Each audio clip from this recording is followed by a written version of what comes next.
দর্শক, আজ আমরা একটু সমাজসেবামূলক কাজের সিনারি দেখাবো। দেখুন, এই ছাগলটি এমন একটি জায়গায় পড়েছিল যাতে উঠতে পারতেছিল না।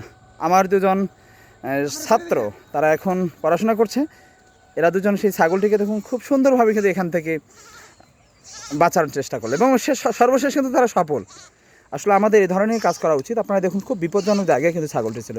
এই যে ছাগলটি এখন ডাকতে ডাকতে চলে যাচ্ছে, দীর্ঘক্ষণ ধরেই কিন্তু এখানে সে ম্যাঁ করতেছিল। এবং এই সেই জায়গা, এমনভাবে আমরা এগুলো ডিসকাভারি চ্যানেলে দেখেছিলাম যে পাহাড়ের উপর বিভিন্ন ছাগল বসবাস করত, সেই একইভাবে এখানে দাঁড়িয়েছিল। সে দীর্ঘক্ষণ ধরে কিন্তু ম্যাঁ করতেছিল। আমরা অবশেষে সফল হলাম। আমার সেই স্বনামধন্য দুজন ছাত্র, জাহিদ হাসান রনি এবং রাজু আহমেদ রাজু, তোমাদের দুজনকে অসংখ্য অসংখ্য ধন্যবাদ। আজকে যখন আমরা যাচ্ছিলাম, এই যাওয়ার পথে কিন্তু এই ঘটনা। এই ব্রিজটা একটু বলে নেই। আপনারা দেখতে পাচ্ছেন ওই যে পূর্ব দিগন্তে সূর্য যখন উদীয়মান হয়েছিল, এখন কিন্তু অস্ত যাচ্ছে পশ্চিম দিগন্তে। আমরা সেই পশ্চিম দিগন্তে ক্যামেরা ধরে আছি। সেখানে কিন্তু নতুনভাবে পুল তৈরি হচ্ছে।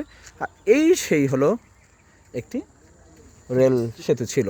আপনারা জানেন, এই সেই সেতু, যে সেতুতেই যখন মোগলহাট স্থলবন্দর চালু ছিল, এদিক থেকে কিন্তু ট্রেন যাতায়াত করতেন। ধন্যবাদ সকলকে। আবার একটু সুন্দরভাবে দৃশ্যটা দেখানোর চেষ্টা করলাম। ধন্যবাদ। সকলেই ভালো থাকবেন আর মানুষের উপকার করার চেষ্টা করবেন।